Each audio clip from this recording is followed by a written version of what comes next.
Welcome. Today we're talking about tips to overcome the fear of networking. So I decided to do this topic because a lot of times when I meet with students and I ask them, oh, what are you doing to network? Have you thought of, reaching out to anyone? I see a little bit of panic come across students' faces. And admittedly, I was that student too who got very nervous at the prospect of networking when I was ready to do my internship searches and my job search. So now that I'm, further along in my career, that's not the case anymore. And as a career counselor, I definitely think this is a topic worth exploring. So I hope everyone here today will put a question in the chat if there's something specific that you want me to address, and we will get started. Okay. All right, so we'll talk about a definition of networking, because I think the word and the term itself does really evoke some stress for people. So we'll break down the term a little bit.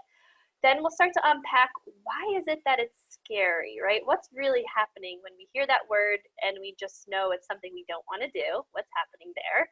Then I'm definitely going to try to prove to you guys why it's effective, and even though it is something that may be a little nerve-wracking at first, why you should push through that feeling, because it has so many benefits. And then some practical action steps that everyone can take to execute it. Okay, so to start off, there are a lot of different networking definitions, and it means a lot of different things to different people at different stages in their career. So I liked these two descriptions of networking because I do think that it pertains to students in these ways. So the process of developing relationships that may lead to professional opportunities and advancement. So I like this definition because relationships and developing relationships is really at the heart of what networking is. So a lot of times when you hear the word networking, you think of a big fancy event, passing out business cards, schmoozing maybe, making deals or things like that. And that's the image that we have, based on the media or whatever it is. But it's really about building relationships with people to help you advance your career. And it's not necessarily like using somebody or things like that. It's about creating a relationship to help you learn and grow as a professional. Another one that I found was it's an exchange of ideas, information, and experience. So really, as you're entering the world of work, you're looking to those who have come before you to learn from their experiences. So they're going to bestow upon you what they've learned in their career, and you are going to then, in turn, let them know why you are interested in a certain career, a certain field, or a certain job. So it is an exchange. And I think that's the part that makes people a little nervous, but we can talk about that. Okay, so why does it scare you, right? Why don't we want to do this when we hear the word networking? So first, and I know this is true for students who are just starting to establish their professional identities, you don't see yourself as a networker, right? And maybe that's because you haven't even thought of yourself as a professional yet.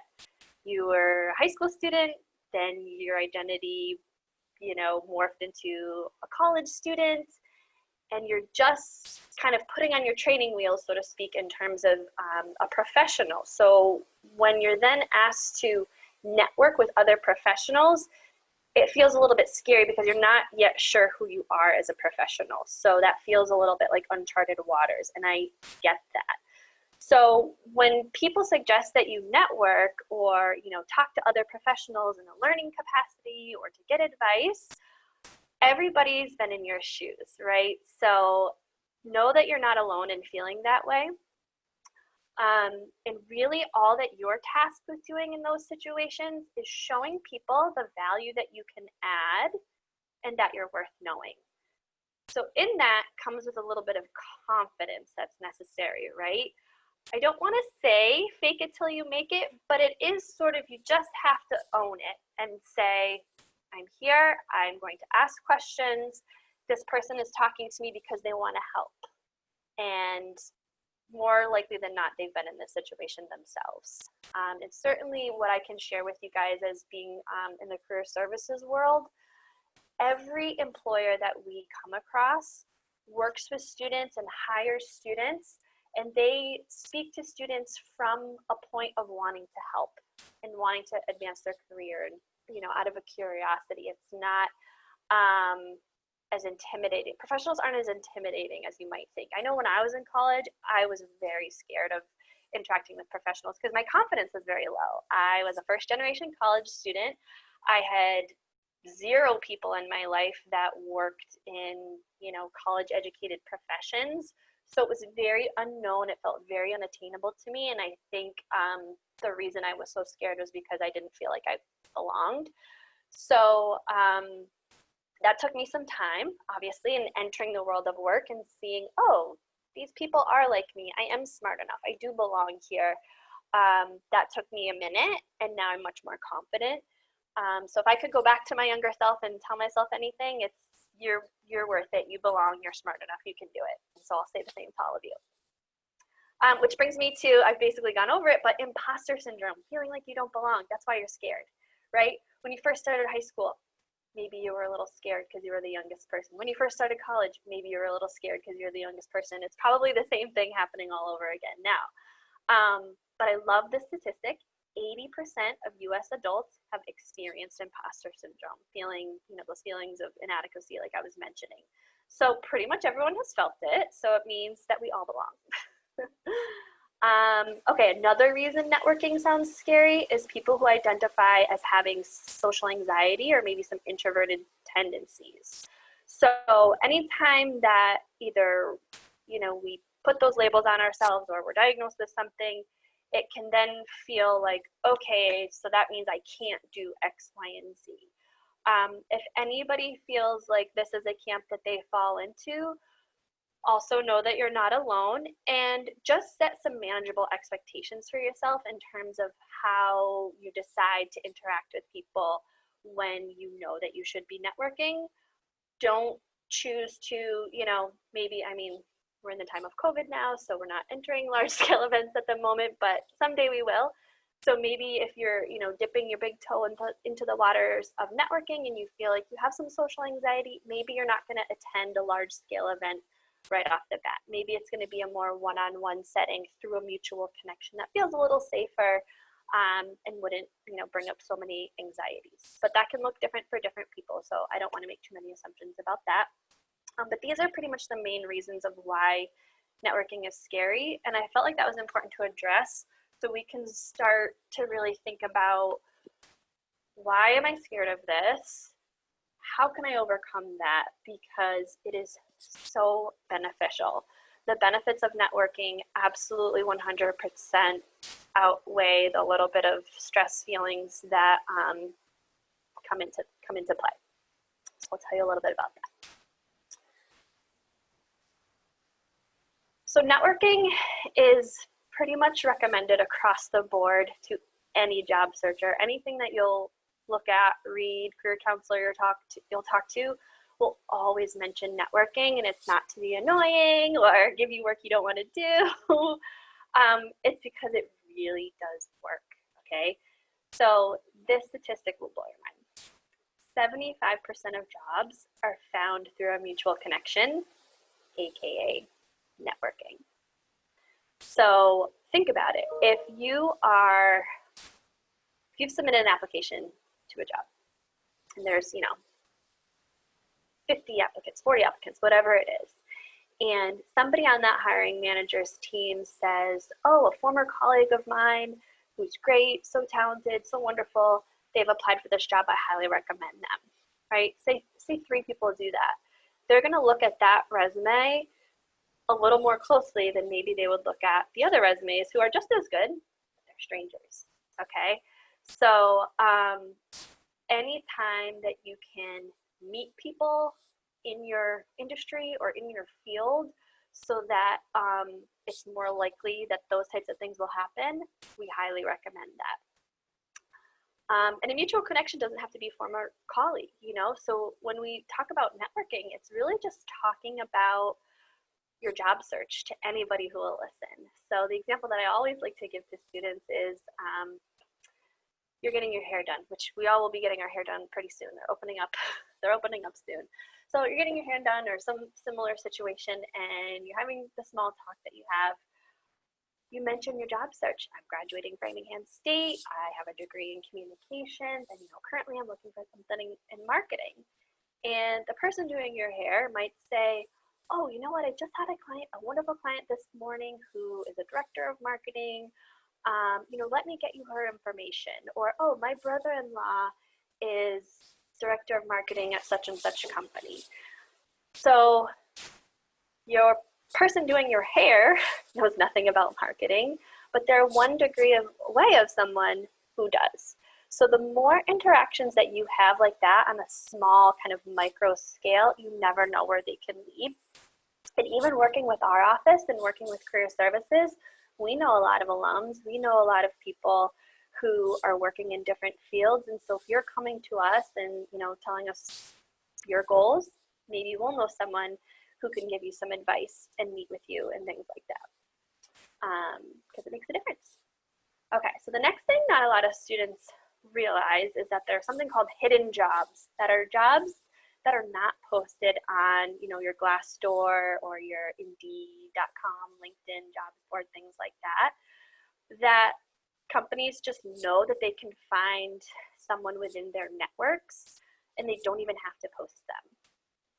So that is something to think about. So maybe you've interned at a company a couple of semesters ago, company, organization, what have you, and you had a good experience, you liked your supervisor, you feel like you did a good job, but you don't really think about them very often.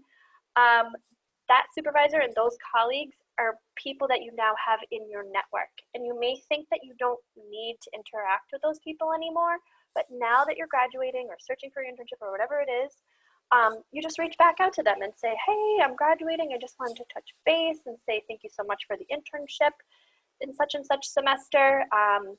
If you know of anyone I can talk to or have any job leads, please let me know. And then they might have a job lead for you, or they might say, oh, we're not hiring right now, but our colleagues over at this other organization are. This person would be a great person for you to talk to, or they might have some good connections for you. So even just those little emails could make a difference for you in your search. Okay, so that's an example of a hidden job. So like I talked about, employee referrals will significantly increase your chances of job attainment. They're going to take a coworker's advice and recommendation much more highly than they would just taking a chance on a random person that they've interviewed. If they have, real advice from someone, yes, I worked with that person, they're great, versus someone that they don't have a mutual connection with, they're going to go with the person that they know. So networking can also lead to insider insight and valuable information. So if you get connected to somebody through our office, through our friend, through a faculty member, whoever it is, if you talk to them about entering the world of work, you're going to get a lot of good advice that you wouldn't otherwise have gotten, which leads me to my next topic, which is informational interviewing. Oops, that's the slide after. Never mind. I'm going to talk about that in 1 second.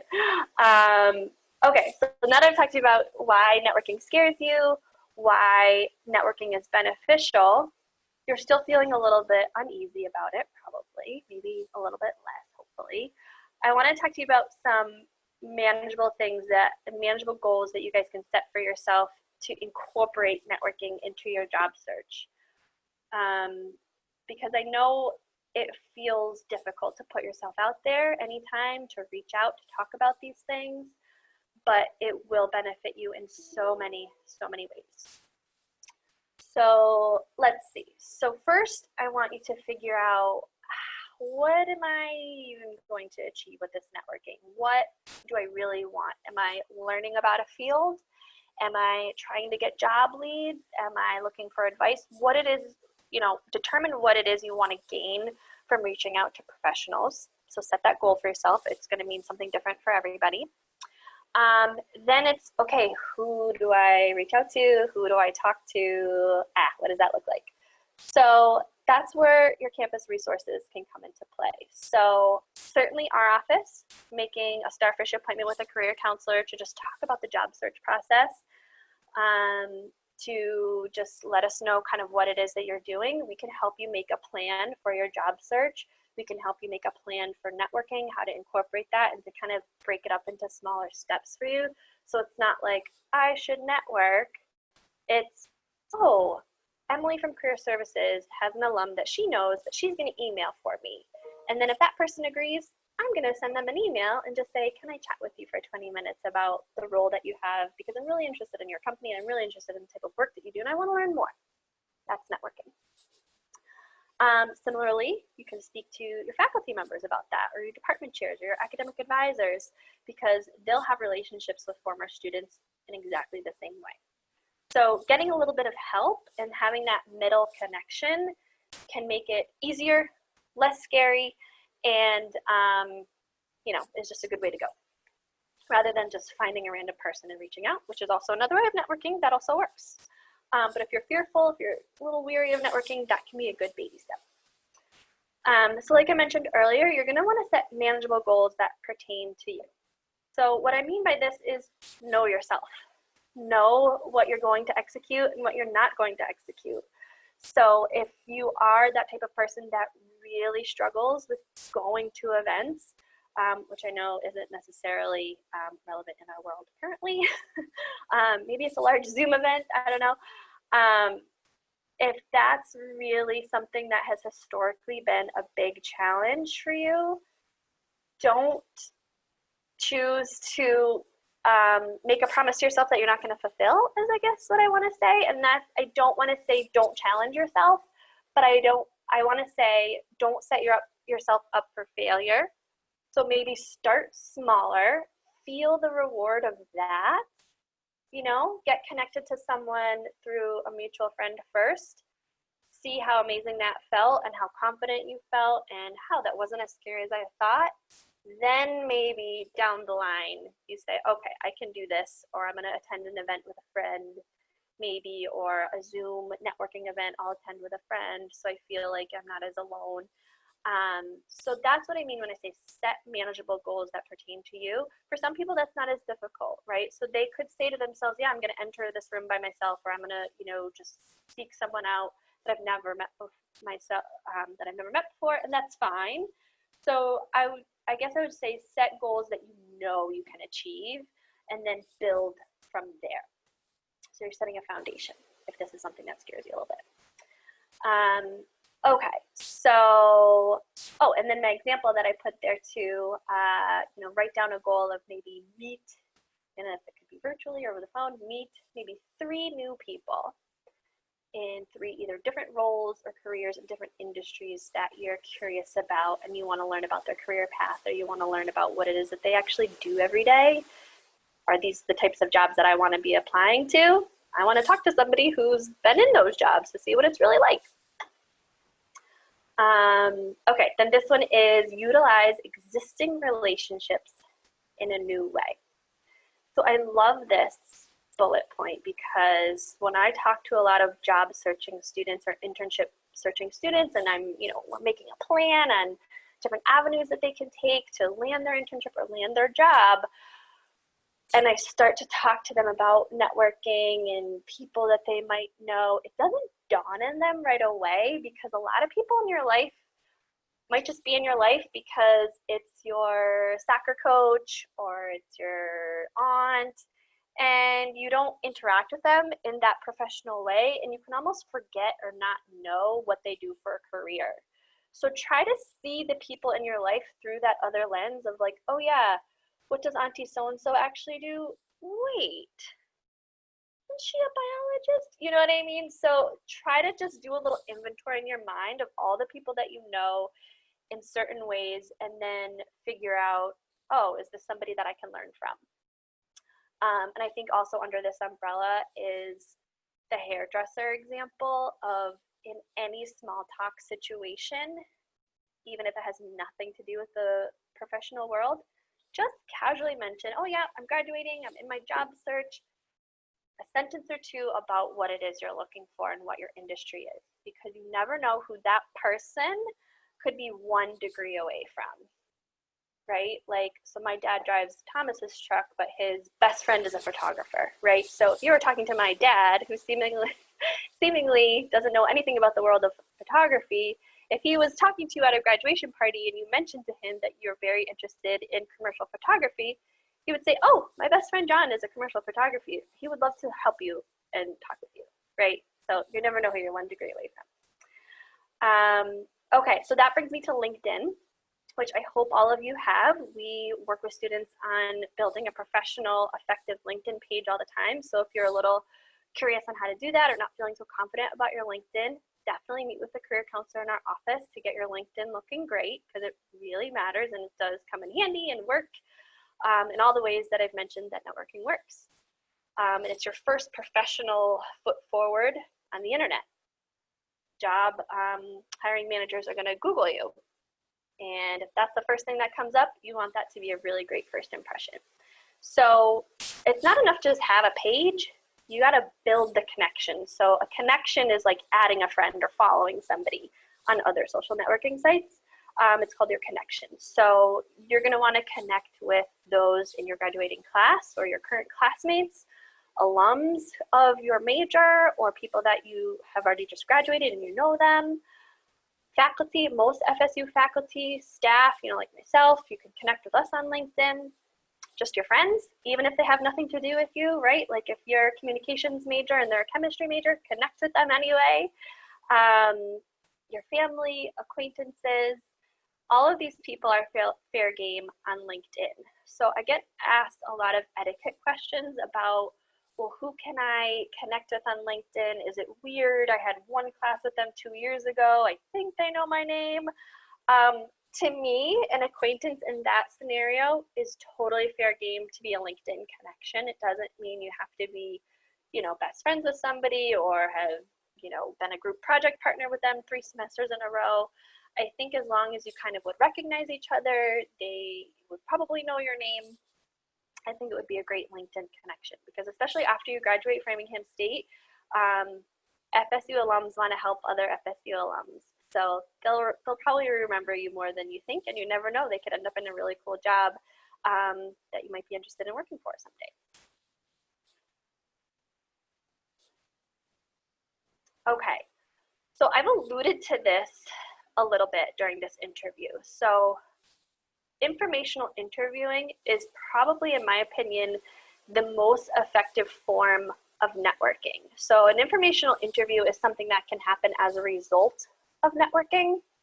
So what it is it's an informal conversation that you have with someone working in working in an area of interest to you. So basically, you speak with someone to learn and get their advice, whether it be about a certain career path, a certain job, anything that you want to learn about professionally is a great way to learn in an informational interview. So there are different ways that you can go about getting an informational interview. I connect students with certain people, alums that we know, or people in the related industry, and you can just have a 20-minute phone conversation, meet over Zoom. In another world, you can meet them at their office or for coffee for 20 minutes. But essentially, you're learning about their career path to decide, is this a career that I want to follow? Is this a company that I want to work for if I feel like I'm interested in this company or this organization?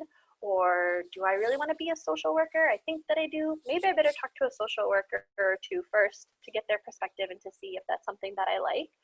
So not only are you learning about that career and learning about that field from somebody actually doing it, you're also networking, because you're going to be asking them questions, but then they're going to be curious about you too. And you have an opportunity to really shine and really show them your personality and who you are and why you're passionate about social work or whatever. And then they're impressed by you and they say, you know what, I think you would be a great fit. I have a friend over at DCF that I think you'd be a really good fit for them. Why don't I give them a call and see if they're hiring on your behalf? Literally, that's how it happens. I see it all the time.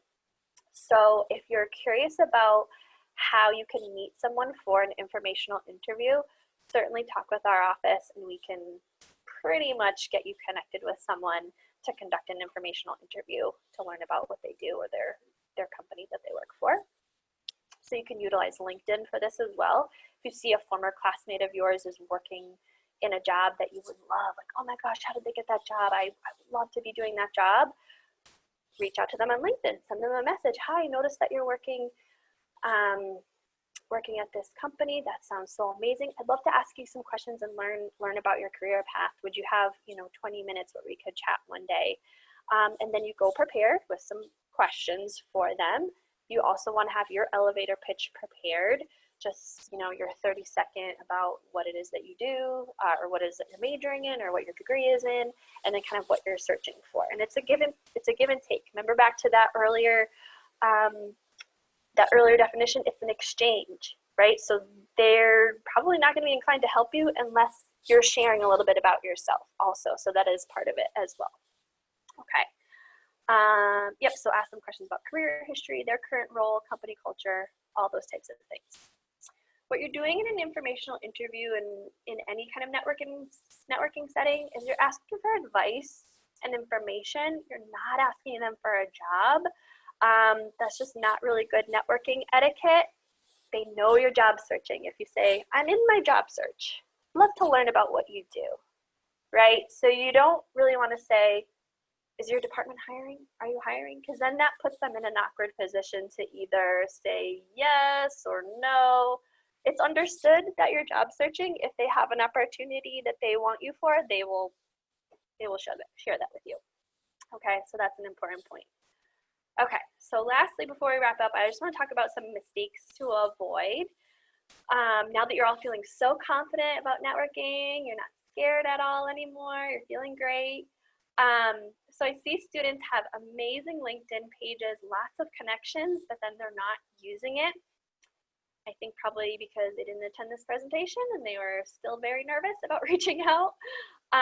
So maybe make it a goal to, I'm going to reach out to 3 people, 3 connections that I've made on LinkedIn just to have a quick conversation with them about their roles. And then when you actually do have a networking opportunity or an informational interview, interviewing them in a way that's like an interrogation versus an exchange, a conversation. You want to have a normal conversation. You don't just want to say question, question, question, question, goodbye. You want to offer up some of your insight as well. Along those same lines, doing too much talking and not enough listening, because these things really are about listening and learning. So it's really important too to be respectful of the time of the professionals that you're working with. So you don't want to overstay your welcome. So if you're unsure about, well, how long do they want to talk to me? If you are setting something up with someone, just agree upon it beforehand, right? So just, if it's at an event, you can chat with somebody for maybe 5 minutes or so and kind of follow the flow of the conversation. But then if you're setting up an individual appointment with somebody, in the email or in the phone call, you can say, oh, I'd love to chat with you for 20 minutes or so to learn a little bit about what you do. So that way, if you put the amount of time right up front, it's understood, they'll know what they're agreeing to, and then you're not going to overstay your welcome. I mentioned this already, but you're not asking for a job. And then certainly, this one's really important, forgetting to follow up with them after you have had an informational interview, or not sending a thank you email. You always kind of want to close the loop in that regard and follow up with them, send a thank you email, maybe a month after you see that their company is hiring and it's in a job that you're really interested in. You could email them and say, hey, thank you so much for, not hey, dear so-and-so, I was so grateful for meeting with you last month. I've noticed that this position has opened up in this department. I just wanted to check in with you to see if you knew anything about that role, right? I'm considering applying. And then you can have a conversation about that role with that person. So that is my advice on overcoming the fear of networking. So I think to summarize, it's knowing that it's so beneficial and that there are people along the way to help you in a more comfortable setting. So namely, our office, people in your life who you may not realize can connect you with other people. And it is just about developing a relationship, and it is about learning. You're entering the world of work for the very first time, and so you want to go in with your eyes open, and you want to know what it is that you are applying for and things like that. And really the way that the whole world of work operates is off of relationships. And the world is a lot smaller than you realize. So you making one connection now in this job search, in 5 years from now, that person could come back around and, could be interviewing you for a job, and they'll remember you, and they'll say, oh my gosh, yeah, you came to me when you were graduating FSU. It's great to see you again. Honestly, that's how the world works. I never realized that when I was younger and I was just starting out. So I'd love to have one-on-one conversations with you guys about this. So, and any career counselor in our office would. So if you want to talk more about your specific networking plan or certain fears that you might have, please make an appointment with one of us in Starfish. And certainly if you haven't already, you can join Handshake, which is the Framingham State Specific Jobs Board. So I hope you guys are all on there. And we can help you through your job search, from networking to everything else that it involves. So thank you so much. I'd like to, if anybody has any questions that they want to pose, please feel free. If not, thank you. I have a quick question. Yeah. So I just finished up my internship this past semester, and I thanked my site supervisor for giving me the opportunity for the internship and everything.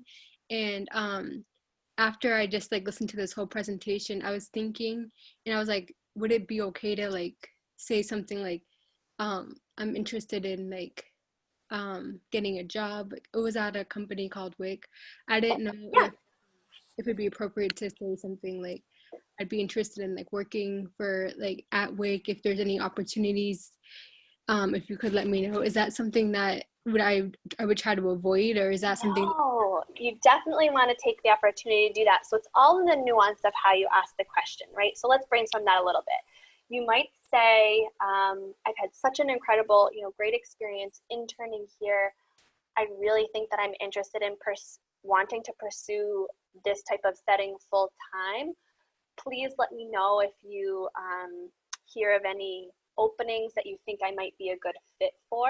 That could be a good way of saying it. But I think if you say something along the lines of, wow, I really enjoyed this experience, and I'm wanting to pursue, further work with WIC, if that's possible. Let me know if there's anything that you recommend that I do, or if there's anybody else that you could put me in touch with. Because from what I know about that, there's lots of different offices, right? Yeah, there is. And I already sent the thank you email, and I was thinking of this.